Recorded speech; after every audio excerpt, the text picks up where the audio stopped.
Tout ce que vous voudriez que les hommes fassent pour vous, vous aussi faites-le de même pour eux. Bonjour à tous, bienvenue sur la chaîne Lynn's Home. Aujourd'hui, comme vous pouvez le constater, c'est une vidéo sur les cheveux.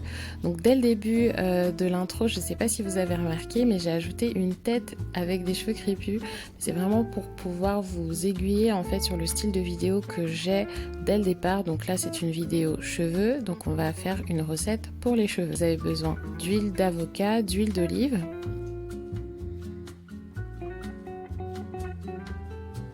J'y ajoute une quinzaine de gouttes d'huile d'arbre de thé.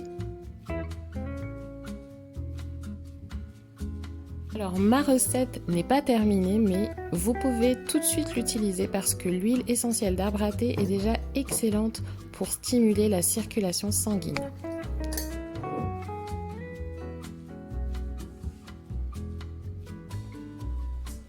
L'un de mes ingrédients supplémentaires est l'huile de carapate. C'est une huile très réputée aux Antilles.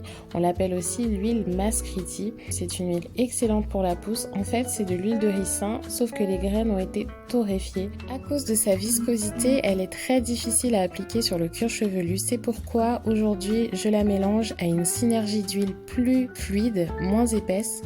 Et du coup l'application est facilitée. J'ai rajouté de la poudre de clous de girofle, donc normalement ça se trouve en magasin, mais vous pouvez tout simplement acheter des clous de girofle bio bien entendu pour éviter les pesticides et les mixer vous-même à la maison. Laissez reposer cette préparation un bon mois et ensuite on va la filtrer. Ce que l'on veut, c'est surtout les bienfaits de l'huile et non pas la poudre dans les cheveux parce que sinon ça aurait un effet contraire. Ça m'obligerait à laver mes cheveux plus fréquemment et c'est vraiment pas le but. Donc je vais utiliser donc ce filtre que j'ai acheté sur AliExpress qui m'a coûté, il me semble, peut-être 3-4 €. Je vous mettrai le lien en barre d'infos. En fait, le filtre est tellement fin que en fait il ne fait passer que le liquide et attrape vraiment tout ce qui est poudre, tout ce qui est grumeaux et tous les clous de girofle vont être vraiment attrapés par le filtre et uniquement ce qui est liquide va y passer.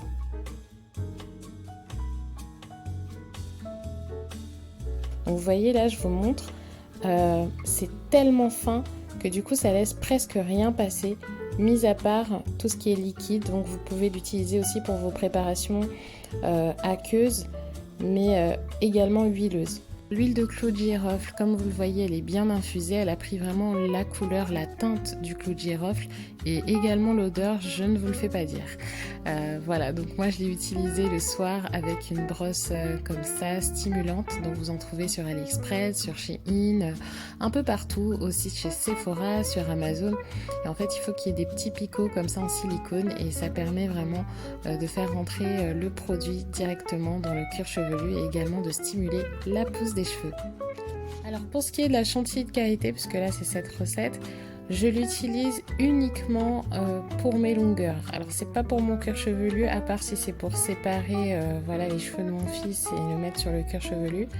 Mais sinon je l'utilise vraiment sur l'entièreté du corps et sur la longueur du cheveu. C'est vraiment surtout pour nourrir et pour me faciliter en tout cas dans l'application.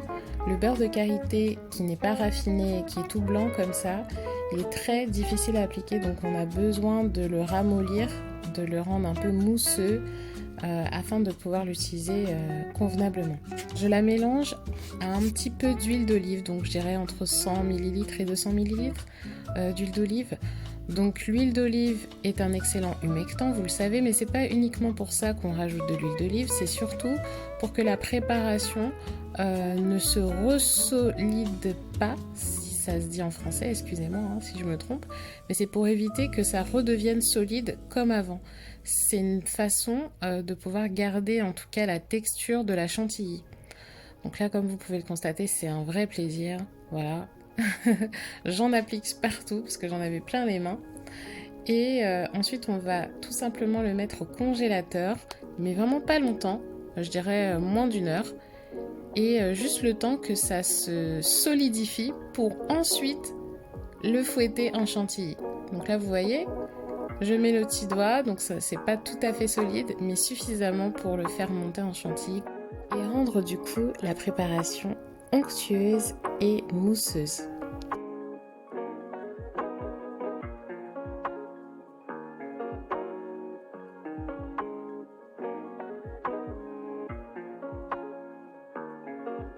Là, cette consistance est parfaite. Vous pouvez maintenant la mettre en bocal, fermer le bocal et pouvoir l'utiliser quand vous le souhaitez. Donc pour toutes les parties du corps, que ce soit pour le corps entièrement, les pieds, les mains, pour le visage, pour ceux qui ont une peau très sèche. Vous pouvez également l'utiliser évidemment pour les cheveux et pour le cuir chevelu, pour ceux qui ont un cuir chevelu très sec. Et voilà, franchement c'est un indispensable à avoir chez soi. Évidemment vous pouvez l'utiliser pour les enfants, vous pouvez l'agrémenter d'autres huiles que vous préférez comme l'huile d'argan, l'huile de camélia, tout dépend des propriétés que vous voulez y associer. Et vous pouvez ajouter vraiment tous les principes actifs que vous voulez, vous en trouverez sur Aromazone ou sur Amazon également. J'espère que cette vidéo vous aura plu. N'hésitez pas à vous abonner, à aimer et à partager si le cœur vous en dit. Et surtout, activez la cloche pour éviter de ne pas rater mes vidéos. J'ai du contenu à poster ces prochains jours et j'espère que vous serez au rendez-vous. Que Dieu vous bénisse, à bientôt.